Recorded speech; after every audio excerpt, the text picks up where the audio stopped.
ডিসেম্বরের পরে ইলেকশন হলে সেই ইলেকশন নিয়ে নানান ধরনের প্রশ্ন থাকবে। যেমনিভাবে আওয়ামী লীগের সাংগঠনিক কার্যক্রম নিষিদ্ধ হয়েছে, একইভাবে জাতীয় পার্টির সাংগঠনিক কার্যক্রম নিষিদ্ধ করতে হবে, 14 দলের দশরদের সাংগঠনিক কার্যক্রম নিষিদ্ধ করতে হবে। দেখেন, সরকার কেন আসলে টানা 10 দিন ঈদের ছুটি দিয়েছে সেটি আমি বলতে পারবো না, তবে এতদিন একটানা ছুটি থাকলে সেটি আসলে রাষ্ট্রের জন্য কল্যাণকর নয়। বিশেষ করে রাষ্ট্রের রেভিনিউ কিন্তু কমে যাবে। সুতরাং সরকারের আসলে দরকার ছিল যে ছুটির আপনার পরিধি কমিয়ে আনা। এতদিন ছুটি আসলে এই মুহূর্তে অভ্যুত্থানের সরকার, রাষ্ট্রের ভঙ্গুর অবস্থা, এই পরিস্থিতিতে এতদিন ছুটি আসলে দেয়া আপনার কোনো প্রয়োজন ছিল না। সরকার কেন দিল সরকার বলতে পারবে। আর আপনি যেটি বললেন যে এই 10 দিনের ছুটিতে ষড়যন্ত্র হতে পারে, দেখেন এদেশের জনগণের সামনে আওয়ামী লীগের ষড়যন্ত্র নস্যাৎ হয়ে যাবে। ছুটি হতে পারে, কিন্তু আমরা তো ছুটিতে নাই, আমরা তো ঘুমিয়ে নাই, আমরা সবসময় কিন্তু আমরা সচেতন রয়েছি, সোচ্চার রয়েছি, জেগে রয়েছি। আওয়ামী লীগের মাফিয়া, আওয়ামী লীগের সন্ত্রাসীরা যদি মনে করে এই ছুটিতে নাশকতা করবে, পারবে না। আওয়ামী লীগের এই বাংলার মাটিতে কোনো ঠাঁই হবে না। এবং একই সাথে আওয়ামী লীগের দোসর জাতীয় পার্টি এবং আওয়ামী লীগের অন্যান্য যে দোসর 14 দলের এজেন্টরা রয়েছে, তাদের কোনো ঠাঁই বাংলাদেশে হবে না।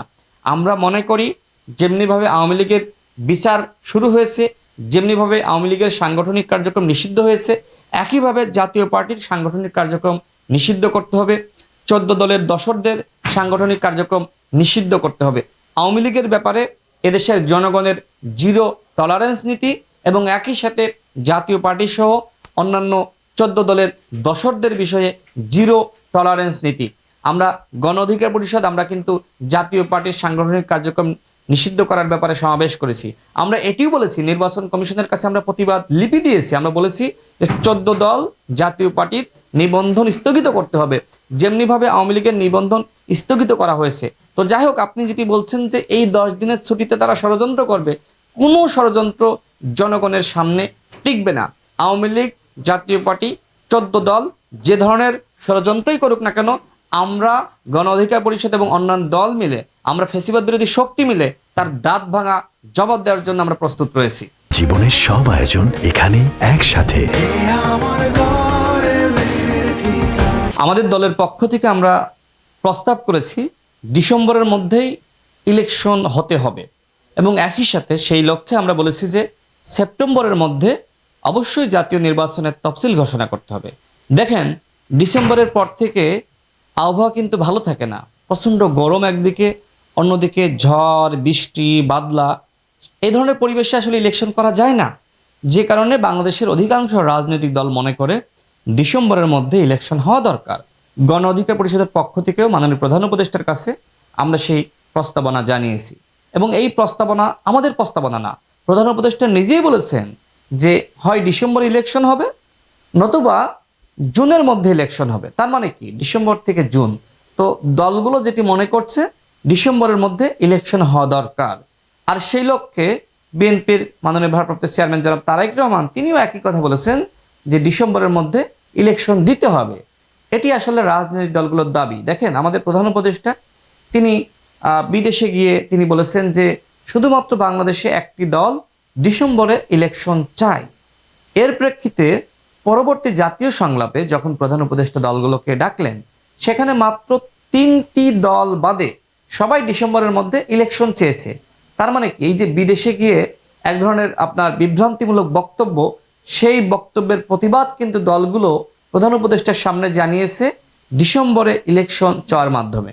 আমার কাছে যেটি মনে হয় যে কতিপয় উপদেষ্টা রয়েছে যারা আসলে প্রধান উপদেষ্টাকে বিভ্রান্ত করছে, যারা প্রধান উপদেষ্টার কাছে সঠিক মেসেজ বা বার্তা পৌঁছে দেয় না।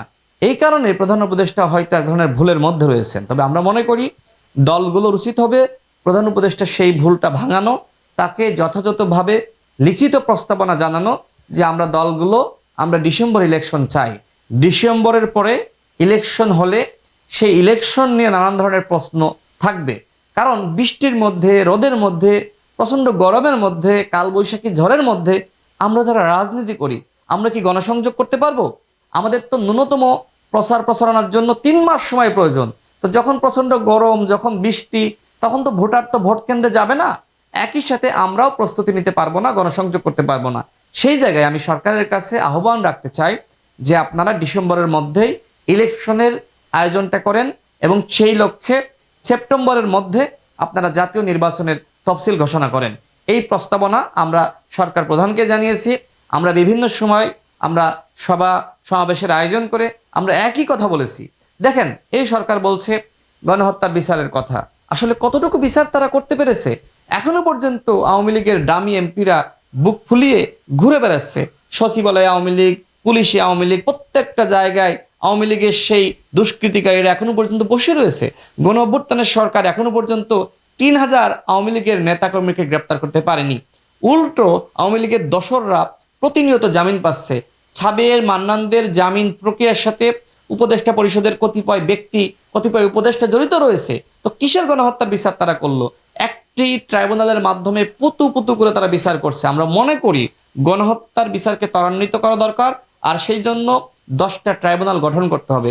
আপনি যদি একটি ট্রাইব্যুনালের মাধ্যমে আপনি বিচারটা 10 বছরে করেন, 10টি ট্রাইব্যুনাল গঠন করলে এক বছরের মধ্যে আপনি বিচার করতে পারবেন। কিন্তু গণহত্যার বিচারে সরকারের তৎপরতা অত্যন্ত দুঃখজনক। আমি সরকারকে বলবো যে আপনারা গণহত্যার বিচারে আরো বেশি সক্রিয় হন এবং আদালতকে স্বাধীনভাবে বিচার কার্যক্রম পরিচালনার সুযোগ দেন। আদালতে হস্তক্ষেপ করে একদিকে আপনারা সাবের মান্নানের জামিন করাবেন, অন্যদিকে বলবেন যে আপনারা গণহত্যার বিচার করছেন। How funny! আমরা এই যে জনগণের সাথে মশকরা, এই মশকরা আমরা মানতে রাজি নয়। অবশ্যই আওয়ামী লীগের প্রেতাত্মাদের বিচার হতে হবে। একই সাথে রাষ্ট্র সংস্কার, 10 মাসে কতটুকু সংস্কার করতে পেরেছেন? সংস্কারের কোনো পর্যন্ত ছিটে ফোটাও তো আমরা দেখতেছি না। এই কারণে কিন্তু দলগুলো নির্বাচনকে কেন্দ্র করে সরকারকে এক ধরনের চাপের মধ্যে রেখেছে। সরকার যেহেতু গণহত্যার বিচার, রাষ্ট্র সংস্কারে ওইভাবে ভূমিকা রাখতে পারছে না, যেহেতু উপদেষ্টা পরিষদের অযোগ্যতা রয়েছে, সেই জায়গায় যত দ্রুত জাতীয় ঐক্যমতের ভিত্তিতে সংস্কার, গণহত্যার বিচারের প্রক্রিয়া শুরুটা হয় এবং একই সাথে নির্বাচন হয়, তত রাষ্ট্রের কল্যাণ হবে। এই জন্য আমরা সরকারকে বলেছি দ্রুত সময়ের মধ্যে সংস্কার, বিচার এবং নির্বাচনের রোডম্যাপ প্রকাশ করেন।